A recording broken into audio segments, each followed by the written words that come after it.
보존 처분이 무엇인지 또 어떤 것이 있는지 보셨는데요. 이제 사례를 보시면서 그 내용을 파악하시면 이해에 더욱 도움이 될 것으로 생각됩니다.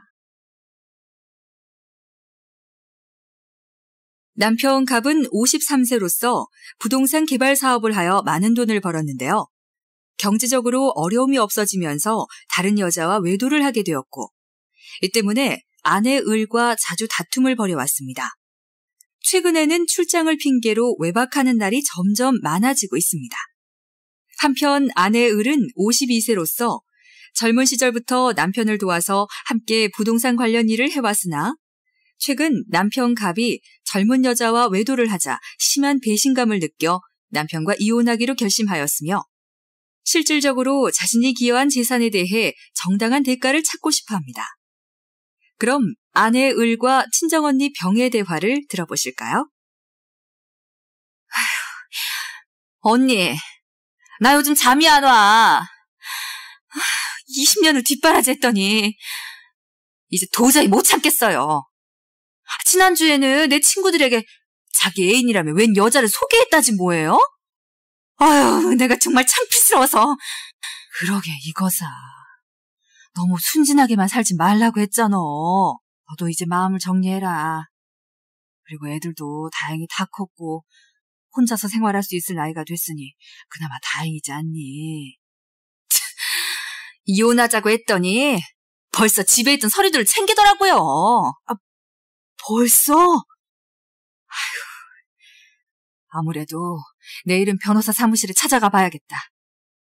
이혼만 한다고 되는 게 아니다. 젊어서 고생은 다 하고 나이 들어 한 푼도 못 가지고 어떻게 살겠니? 최서방 재산이 뭐뭐 있는지 다 알기나 하는 거니? 아휴, 너는 어째 그리 순진하게만 살았니? 아휴. 네, 여러분 잘 보셨습니까?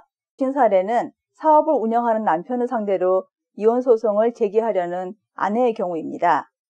남편의 재산 내역과 아내가 이혼 소송을 준비 중인 것을 눈치챈 남편이 재산을 은닉하거나 처분하는 것을 방지하는 방법에 대해서 고민하고 있다는 것을 알 수 있지요.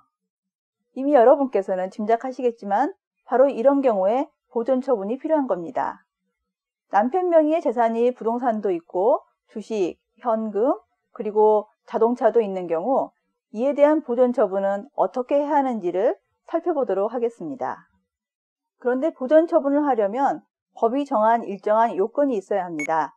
아주 간단히 말씀드리면 피보존 권리가 있어야 하고 또 보존할 필요성이 있어야 한다는 것으로 요약을 할 수 있겠습니다. 피보존 권리라는 용어도 여러분께는 어렵게 느껴지실 수 있는데요. 보다 쉽게는 법적으로 보호받아야 할 권리를 말한다고 이해하시면 됩니다. 결국 보존 처분을 할 수 있으려면 법적으로 보존되어야 할 권리와 또 보존해야 할 필요성이 있어야 한다는 것으로 정리하면 되겠습니다.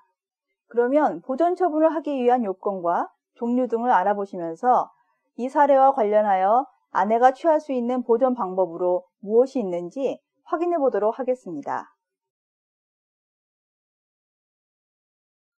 이미 말씀드린 것처럼 보존 처분의 요건으로는 우선 피보존 권리가 인정되어야 합니다. 즉, 법적으로 보존을 받아야 할 권리가 있어야만 하는 겁니다. 그러면 이혼소송에서는 어떤 것이 될까요? 네, 바로 이혼소송에서는 대개 위자료 청구권이나 재산 분할 청구권 또는 양자 모두가 피보존 권리가 됩니다. 그런데 보존 처분에는 가압류와 가처분이 있다고 말씀드렸지요.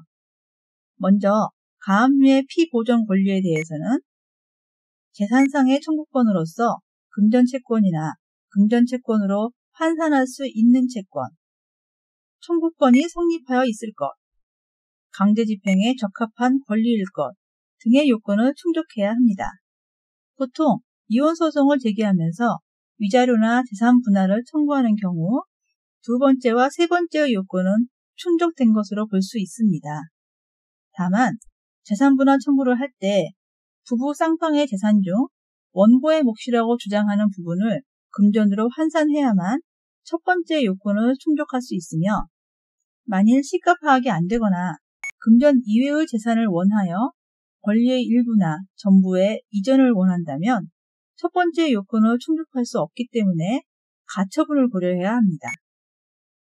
다음으로 계쟁물에 관한 가처분의 피보전 권리의 요건으로는 물건 또는 권리의 이행을 목적으로 한 청구권, 청구권이 성립하여 있을 것, 민사소송 절차에 의하여 보호받을 수 있는 권리로서 강제집행에 적합한 권리일 것 등의 요건을 갖추어야 합니다. 이혼소송의 경우에는 앞에서 언급한 바와 같이 재산의 시가 파악이 안 되거나 금전 이외의 재산을 원하여 재산분할로 권리의 일부나 전부의 이전을 원하는 경우, 예컨대 어떤 부동산의 소유권 2분의 1 지분의 이전 청구를 할 때에 미리 처분 금지 가처분을 하는 방식으로 활용할 수 있습니다. 보전 처분의 다른 요건으로 보전의 필요성이 있는데요. 보전 처분은 소송에 의해 권리의 존부가 확정되기 전에 그 집행을 보전하여 주고자 하는 제도이므로 채무자에게는 큰 불편을 주게 됩니다. 그래서 보전 처분은 채무자에게 그와 같은 불편을 감수시키더라도 집행을 보전하기 위해서는 미리 보전 처분을 해야 할 필요성이 인정되어야만 합니다. 이를 가리켜서 보전의 필요성이라고 합니다. 통상 가압류의 경우에는 채무자가 책임 재산을 낭비, 훼손, 포기, 은닉, 염가 매매 또는 도망, 주거 부정 등의 이유로 본안 판결에서 승소하더라도 집행이 매우 어려울 염려가 있을 때 보전의 필요성이 인정됩니다. 계쟁물에 관한 가처분의 경우에는 채무자나 그 밖의 사람이 강제집행의 목적물을 멸실, 훼손, 양도하는 경우와 같이 집행이 그 목적을 달성할 수 없거나 매우 곤란해질 때에 보전의 필요성이 인정됩니다.